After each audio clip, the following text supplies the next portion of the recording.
भोपाल में होने वाली इन्वेस्टर्स समिट की तैयारियां जोरों पर है। 5 मरतबा ये समिट इंदौर में हुई, इस बार ये भोपाल में होने जा रही है। इसलिए भोपाल मेहमानों के ग्रैंड वेलकम के लिए तैयार हो रहा है। सरकार भी बारीकी से एक एक इंतजाम करने में लगी हुई है। दुनिया भर से आ रहे मेहमानों को भोपाल के 5 स्टार होटलों में ठहराया जाएगा, जिसमें ताज होटल, कोर्टयार्ड बाय मेरियट और होटल रेडिसन शामिल है। मेहमानों को स्वादिष्ट व्यंजन परोसे जाएंगे, उसमें मालवा के प्रसिद्ध दाल बाफले भी शामिल हैं। इसके अलावा थाई और जापानी व्यंजन भी मेन्यू में शामिल किए गए हैं। बिहार का मशहूर व्यंजन लिट्टी चोखा, पापड़ की भाजी और पारंपरिक मिठाई भी रहेगी। मेहमानों को इंदौर के नमकीन भी दिए जाएंगे। भोजन तैयार करने के लिए 100 से अधिक शेफ विभिन्न शहरों से बुलाए गए हैं। मेहमान नवाजी में सरकार कोई कोर कसर नहीं छोड़ना चाहती है। समिट के वाहनों के लिए अलग अलग पार्किंग व्यवस्था की गई है। समिट की तैयारियों पर देखिए एसोसिएट एडिटर अरविंद चौहान की ये खास रिपोर्ट।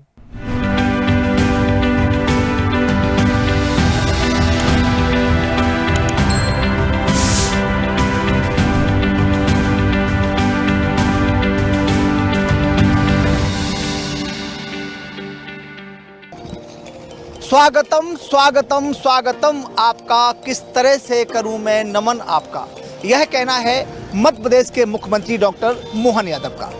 24 और 25 फरवरी को होने जा रही इन्वेस्टर समिट में मुख्यमंत्री मोहन यादव ने पूरे देश सहित विदेशों के जो उद्योगपति हैं उन्हें आमंत्रित किया है, उन्हें न्योता भेजा है कि आप हमारे यहाँ आइए, हमारा आतिथ्य स्वीकार करिए और इसके साथ बेहतर माहौल में इन्वेस्ट करिए। इस वक्त हम खड़े हैं भदभदा रोड पर, जहां पर आप देखेंगे झीलों की नगरी कहे जाने वाला हमारा भोपाल राजधानी सजकर तैयार है और मेहमानों का वेलकम करने के लिए। आप देखेंगे जहां तक हमारे कैमरे की नज़र जा रही है, यह भदभदा झील है।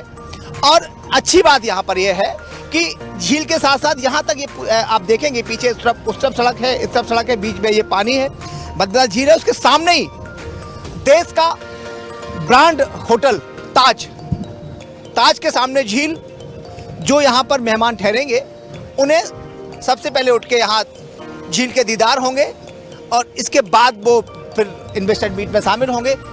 बड़े यहाँ पर कई होटलों में व्यवस्था की गई है। ताज आप देखेंगे, ये हम आपको दिखाने की कोशिश करते हैं। ये ताज का पूरा ये ताज होटल है, इसके पीछे उनका एक लॉबी बनी हुई है और यहाँ पर जो मेहमान हैं हमारे VVIPs हैं, जो पूरे विश्व से यहाँ पर आने वाले हैं, वो यहाँ पर रुकेंगे। यहाँ पर 3 और होटल हैं, उनमें व्यवस्थाएं की गई हैं। इसके साथ ऐसी जगह व्यवस्था की गई, इसके पीछे हम बात करें तो कलियासोत में एक बड़ा स्विस टेंट सिटी बनाया जा रहा है और इसके साथ पूरी जो मेहमानों की व्यवस्था वहाँ पर की जा रही है। हम आपको दोबारा दिखाने की कोशिश करते हैं। ये झील है और झील के साथ होटल ताज में रुकने वाले मेहमान यहाँ पर सुबह सुबह झील का दीदार करेंगे और यहाँ पर अगर उनका मन करे तो घूमने भी आ सकते हैं। तो इसी तर्ज पर पूरे भोपाल को दुल्हन की तरह सजाया जा रहा है और मेहमानों का, जो हमारे अतिथि हैं, हमारे उद्योगपति हैं, हमारे इन्वेस्टर्स हैं, उनके वेलकम की पूरी तैयारियां यहाँ पर जोरों से की जा रही हैं। ग्लोबल इन्वेस्टर समिट के लिए राजधानी तैयार हो रही है और इसका जो मेहमान हमारे पूरे देश से विदेश से आएंगे उनके खाने पीने की सारी व्यवस्था पर्यटन विभाग को सौंपी गई है और ये पर्यटन विभाग का कार्यालय है। आप देखेंगे जब यहाँ पे आएंगे तो पूरे हमारे MPT का जो डिपार्टमेंट है वेलकम के लिए तैयार है और पूरी देश, चूँकि इस कार्यक्रम में, इस समिट में विदेशी भी आएंगे और देश के उद्योगपति भी आएंगे। इसके साथ साथ मध्य प्रदेश के व्यंजन का खास महत्व यहाँ पर रखा गया है, जिसमें कहेंगे कि जो दाल भात के साथ साथ यहाँ कुछ ऐसी डिशें उन मेहमानों को परोसी जाएंगी जिनका जायका मध्य प्रदेश के लिए कहीं न कहीं एक ये होगा कि लोग यहाँ उस मध्य प्रदेश के खाने को याद रखें। अगर हम बात करें तो इंदौर का व्यंजन भी इसमें शामिल किया जा रहा है, बुंदेलखंड का खाना भी इसमें शामिल किया जा रहा है और खिचड़ी एक विशेष तौर से जो हमारा खाद्य है उसे भी शामिल किया जा रहा है। तो 24-25 तारीख के लिए पूरा राजधानी सजकर तैयार है और पूरी व्यवस्था यहाँ पर चाक चौबंद करने की कोशिश की जा रही है और 24 और 25 को जो विदेशी मेहमान यहाँ पर हमारे राजधानी भोपाल की धरती पर आएंगे उनके वेलकम के लिए, खाने के लिए उनकी फूड की पूरी व्यवस्था मध्य प्रदेश के पर्यटन विभाग ने कर रखी है।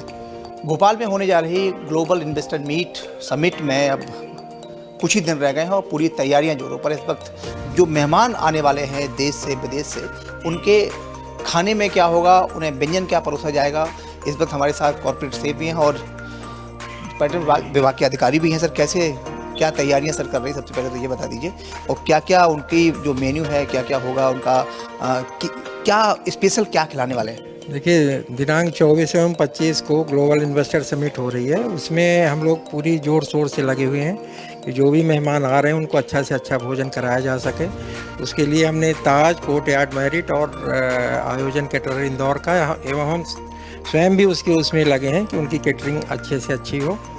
और इस मेनू क्या रहेगा इसके लिए आप कभी शेफ बता देंगे जो कुछ विशेष रहेगा। अच्छा सर, और लगभग कितने लोग की तैयारियां यहाँ पर की जा रही हैं? तैयारी करीब 5000 से 7000 लोगों का है एक्सपेक्टेड। कितने लोगों की तैयारी भी हो रही है जी। ये 3 होटल में विशेष व्यवस्थाएं रहेंगी? वो होटल वाले होटल में नहीं रहेंगे, यहाँ डोम में ही रहेंगे, मानव संग्रहालय में जी। हमारे साथ कॉर्पोरेट सेफ है। सर, एक नाम बता दीजिए अपना और क्या क्या तैयारी? मेरा नाम बेसिकली सिद्धार्थ वीरेंद्र और मैं कॉर्पोरेट शेफ हूँ MPSTDC का। ये पूरा का पूरा जो आयोजन जो हो रहा है, इस पूरे में खान पान की पूरी व्यवस्था MPSTDC ही कर रही है, जिसमें हम लोगों ने टाई अप किया है ताज के साथ और मैरियट के साथ, आयोजन कैटरर के साथ, क्योंकि ये काफ़ी बड़े स्केल पर ये हो रहा है। तो इसीलिए हमने ये ध्यान रखा है मेनू में, क्योंकि इस बार RIC के कंपैरिजन में इस बार हमारे पास क्या है कि ग्लोबल गेस्ट्स आ रहे हैं, दुनिया भर के कोने से आएंगे। और इसलिए इस बार जो हमने जो मेनू जो क्यूरेट किया है वो ऐसा किया है कि उसमें मध्य प्रदेश का रीजनल जो कुजीन है वो भी हो, नॉर्मल इंडियन कुजीन भी हो, इसके साथ इंटरनेशनल कुजीन्स भी हमने इनकॉर्पोरेट किया है। जैसे इसका क्या है व्यंजन आप दे रहे हैं? मध्य प्रदेश से जैसे इंद्रहार की कढ़ी है, घुइयाँ की सब्जी है, दाल बाफले हैं, और मतलब इस तरीके से जो बुंदेलखंड, बागेलखंड, ये सब का मिक्स करके हमने बहुत ही सिलेक्टेड आइटम्स उसमें हमने डाले हैं जो मध्य प्रदेश के खान पान को दिखाएंगे। कितना लगभग कितना वेराइटीज में कितने आइटम्स होंगे, number of items? Number of items अगर आप देखें तो सिर्फ मैं मेन कोर्स की अगर बात करूं, क्योंकि बुफे में तो और भी बहुत सारे आइटम्स रहते हैं, लेकिन अगर मेन कोर्स की बात करूं तो मेन कोर्स में करीब 25 से 30 आइटम्स होंगे जो मेन कोर्स में होंगे। उसके अलावा सूप भी होगा, ब्रेड्स भी होगा, मीठा भी होगा, सब मिला जुला के आप बोल सकते हैं करीब 50 से 55 आइटम्स परोसे। Breakfast, lunch and dinner? नहीं, सिर्फ लंच और दिन भर का चाय नाश्ता, चाय और कॉफ़ी। नहीं, लंच, ब्रेकफास्ट और डिनर तो वो जहाँ रुक रहे हैं वहाँ से ही होगा, क्योंकि ये कार्यक्रम ही पूरे दिन का है, 9 बजे से लेकर शाम तक का है। तो इसीलिए हमको सिर्फ लंच का और दिन भर के लिए चाय कॉफ़ी का इंतजाम करने के लिए। कितने लोग लगभग आने की संभावना?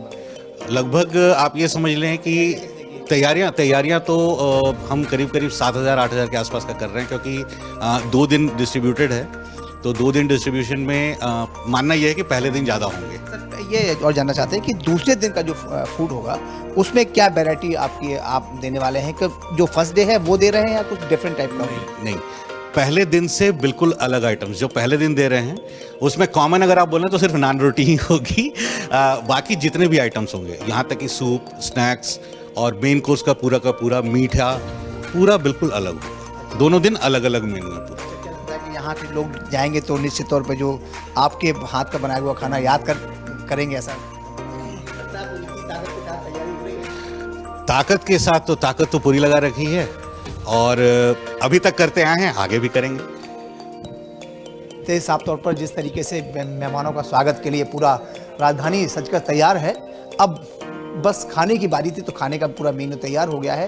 3 होटल्स को सिलेक्ट किया गया है और लगभग 5 से 7 हज़ार लोगों के आने की संभावना, उनके लिए पूरी तैयारियां जोरों पर की जा रही हैं। और 24-25 तारीख को जो लोग यहाँ पर गेस्ट आएंगे उनके वेलकम के लिए, उनके खाने के लिए पूरी व्यवस्था की जा रही है।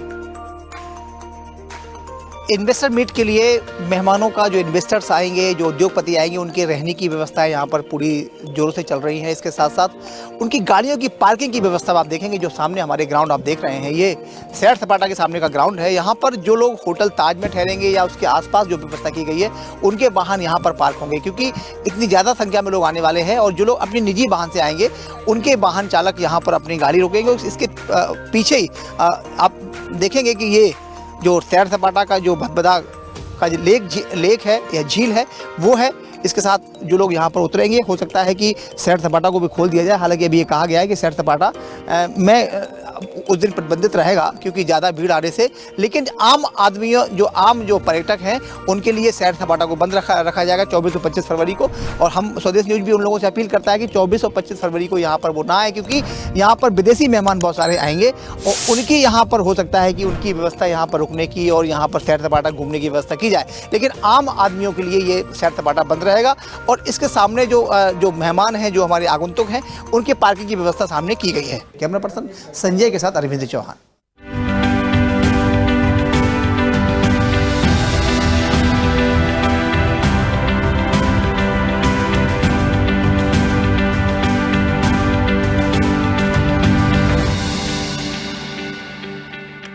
ऐसे ही वीडियो के लिए लाइक करें, शेयर करें, फॉलो करें और YouTube पर जाकर सब्सक्राइब करें और बेल आइकन को दबाना ना भूलें। और ताजा तरीन अपडेट के लिए स्वदेशलाइव.com पर जरूर जाएं।